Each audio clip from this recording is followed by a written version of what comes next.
Phil Spector. It was just past dawn on February 3rd, 2003, when officers entered the foyer of the Pyrenees Castle in Alhambra and found actress Lana Clarkson slumped in a chair, her sequined handbag still hanging from one arm, a gunshot wound tearing through her mouth. The grand Gothic decor that featured the suits of armor, the chandeliers, the sprawling staircase suddenly felt like props in a macabre play. Standing nearby was Phil Spector, pale under a wild wig, muttering that it was an accidental suicide. Within hours, the man who had once defined the sound of pop music was led away in handcuffs. Decades earlier, Phil Spector had been a different kind of architect. Born in 1939 in the Bronx, Spector was only 18 when he scored his first #1 with the Teddy Bears, "To Know Him Is to Love Him."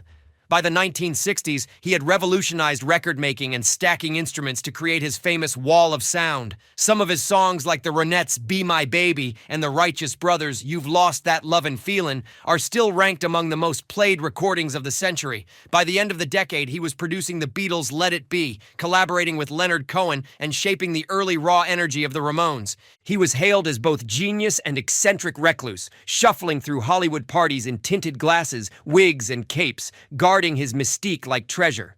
But in private, his brilliance twisted into menace.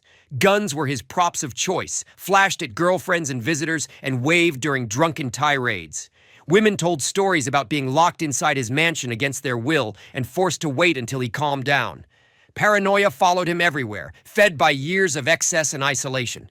By the 1980s and 1990s, he was more ghost than giant and ended up being a figure known less for music than for rumors of violence.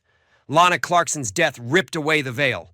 After a mistrial in 2007, Spector was retried and in 2009 convicted of second-degree murder.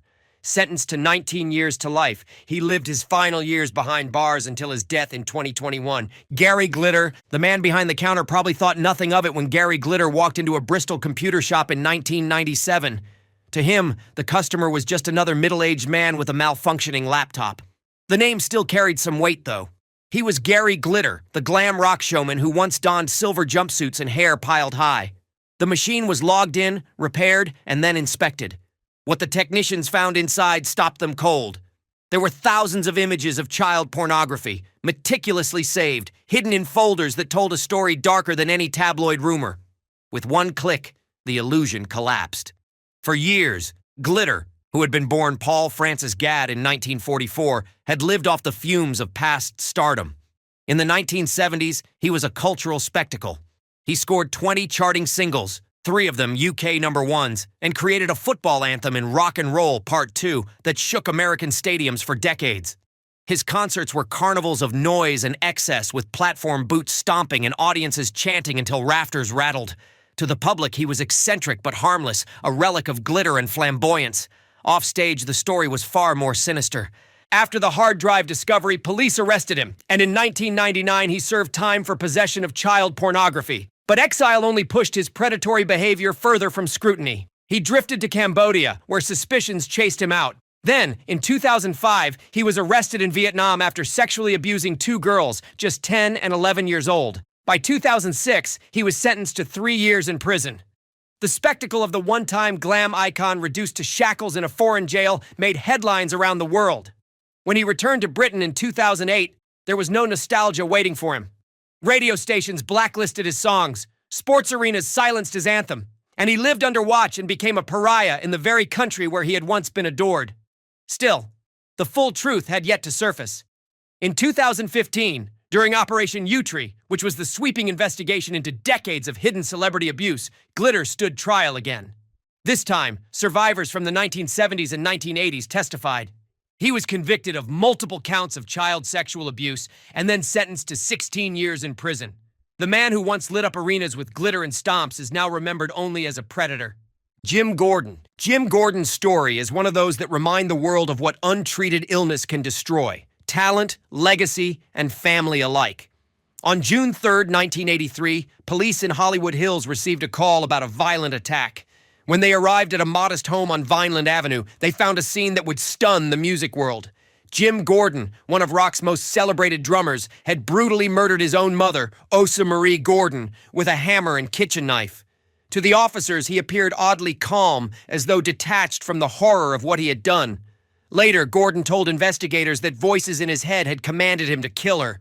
The man who once kept time for Eric Clapton, George Harrison, and countless others was suddenly unmasked as a figure trapped in the grip of schizophrenia. Just a decade earlier, Gordon had been untouchable in the music business. Born in 1945 in California's San Fernando Valley, he was drumming professionally by his teens, and by the late 1960s, he was everywhere. As part of the wrecking crew of session musicians, he played on hits by the Beach Boys, the Byrds, and Glenn Campbell. By 1970, his reputation exploded when he became Eric Clapton's drummer in Derek and the Dominoes. On Layla and Other Assorted Love Songs, 1970, Gordon's thunderous playing gave the record its heartbeat. He was even credited with co-writing the piano coda of Layla, a piece which was later revealed to have been largely composed by his girlfriend, singer Rita Coolidge, but forever tied to Gordon's name. Through the 1970s, he was the go-to drummer for icons. George Harrison's All Things Must Pass, Steely Dan's Pretzel Logic, John Lennon, Frank Zappa, Carly Simon, and dozens more. His touch could be fiery or restrained, a rare blend that made him indispensable. But behind the studio perfection, his mental health was disintegrating. His friends recalled him having sudden outbursts, paranoia, and terrifying volatile emotions. Doctors misdiagnosed him with depression and alcoholism, never recognizing his undiagnosed schizophrenia. By the early 80s, his career collapsed under the weight of his illness. At the end of the day, it was the murder of his mother that forced the truth into the open. In 1984, he was convicted of second-degree murder and sentenced to 16 years to life. Despite his fame and the pleas of those who knew his struggles, the court ruled he was responsible. Gordon remained in prison for the rest of his life, dying in 2023 at the age of 77. Roy Estrada. The gavel struck in January 2012, and the Los Angeles courtroom fell into deafening silence. At the defense table stood Roy Estrada, 68 years old, gray hair thinning and eyes downcast. Roy, who had once been a bassist in Frank Zappa's Mothers of Invention. The same Roy whose falsetto squeals and playful stage presence had defined the weird brilliance of late 60s rock. Now he was being handed a 25-year prison sentence for the continuous sexual abuse of a child under 14. The judge's words were clipped, final, but Roy barely reacted. For the few former fans who still followed his life, the reality was unavoidable. The musician they once cheered was now a repeat offender, branded forever by the crimes that ended his freedom. Estrada's story had begun with far different notes. Born in 1943 in Santa Ana, California, he grew up on rhythm and R&B and channeled it into a nimble, funky bass style. By 1965, he had fallen in with Frank Zappa, joining the Mothers of Invention and appearing on their groundbreaking debut, Freak Out, 1966. His voice, which was a strange, cartoonish falsetto, was just as distinctive as his bass lines as it lent songs like Hungry Freak's Daddy a surreal, comic edge. Through Absolutely Free, 1967, and We're Only in It for the Money, 1968, he became part of the Mother's oddball family, a counterculture figure who didn't quite look the part but embodied it in sound.